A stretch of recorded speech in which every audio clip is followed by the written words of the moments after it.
into a portfolio. Let's see what we bought, what we sold, and let's talk about what we bought, what we sold, and why we did it. Okay, now first things first, our portfolio is yielding 2.87% right now. The ECB did cut rates again, and we're getting a 3.25% on our cash right now, and our cash position is 0.08% of the portfolio. We almost have no cash. We are completely invested. Why is that? Well, we did buy and sell a couple of things. So first of all, we dollar cost averaged into our Spider ETF, getting pretty much oversold.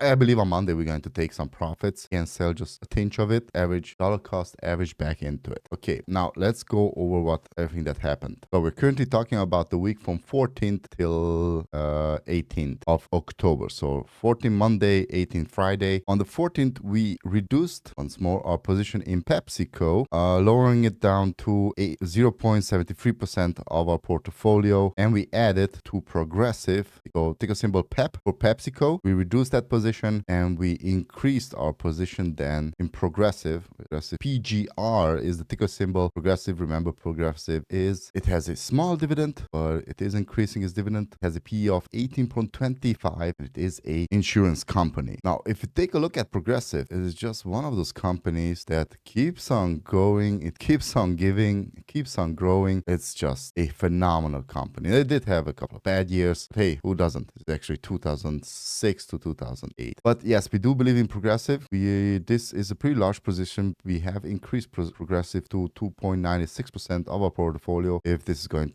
investment is going to go well, we may just reduce it somewhere in the new year then. Then on the 15th, we pretty much decided that that's it for Diamondback Energy. We closed our position in Diamondback Energy, and we just started before the release of the earnings. We opened positions in United Health, in Johnson & Johnson, Bank of America, Goldman Sachs, Citigroup, Charles Schwab, and that's pretty much it. So once again, we opened positions. Most of them were trades, excepting United Health. United Health had a huge pullback then after reporting earnings, and we added once more to that position after we sold Citibank, we sold Charles Schwab, we sold Johnson & Johnson, we sold Bank of America. All of them had one jump after the earnings, and then they fell. That is exactly where we sold. So they were trades, and we handled them as trades. Remember, never turn a trade into a holding position. But if the trade goes against you, in our case, United Health, this is an excellent company. So I don't know about you, but just take a look at this chart. All time, why not? You could hold United Health for the rest of your life and you wouldn't regret it. Again, this is not financial advice. Please do your own research, but United Health is pretty much one of those companies that you can invest in, collect your dividends nicely. They have a 1.4% dividend paying out quarterly. So why not? So we are currently with United Health. Let's see here.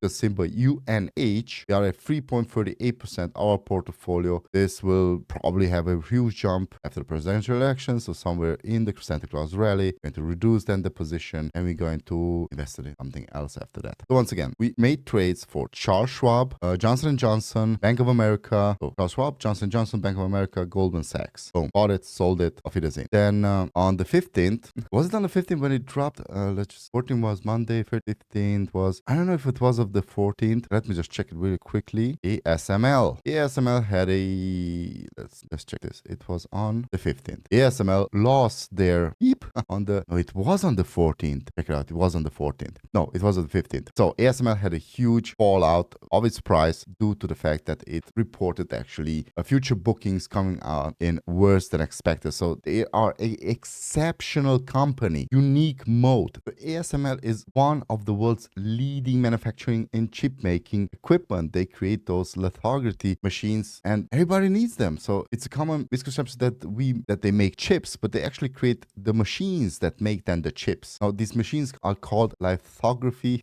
machines, and they basically can design and create chips. So they had a pullback, and yes, we added ASML. We added a bit to them, increasing our position to 5.15% of our portfolio. Then on the 16th of October, before the reported earnings, we bought a bit of BlackRock again. Only as a trade, it came in pretty good, and we sold it. Then on the 16th, once again, we reduced a bit of our position in JP Morgan. This is the only bank that we hold. They're in the financial sector. We have JP Morgan and we have Progressive. But JP Morgan is actually the only bank, until we're going to come to that, that we hold is the best bank. Of all of the sectors, is the best bank, is best positioned for everything. They have a 2.2 dividend yield and they have a 12.48 P ratio. It's an amazing company. It is positioned for low rates and high rates. Just perfectly positioned in this environment. Now, on the 17th, we bought Truist Financial before the earning. We actually wanted to make it a trade. It did go against us, and then we added once more to them. Remember, if you do stuff like that, if you do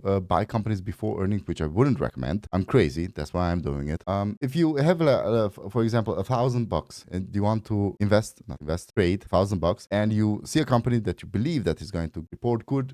Here's the catch. Not only that they're going to report good earnings and revenue, but they also need to have a good forecast. The price is always forward-looking. That's basically what happened. First Financials did have good earnings. They reported bad forecasts. They fell. And what I always say, if you have 1,000, invest 500 before, 500 after. Bob's your uncle. That's what we did. We're going to hold it a bit because Truist Financials, let me just see, Truist, where are you? Ticker symbol TFC, Truist Financials, a regional bank, but they have like a 4.76 dividend. Last one was in August, and they're going to have one more in December. It's a good company. Just trust me on that. Truist Financial is a good company. I wouldn't hold it for a long term. I would wait for some kind of financial crisis and then really buy a lot of Truist Financials. But right now, they have a PS. Let me just quickly check their PE. Let's see, financials. Okay, it's not even reported. Well, basically, you just have to take the price and the earnings, and because PE stands for price to earnings, and you would get the PE. Let's see, they had price to earnings 15, 13, 9, 70. There we go. Pretty much pretty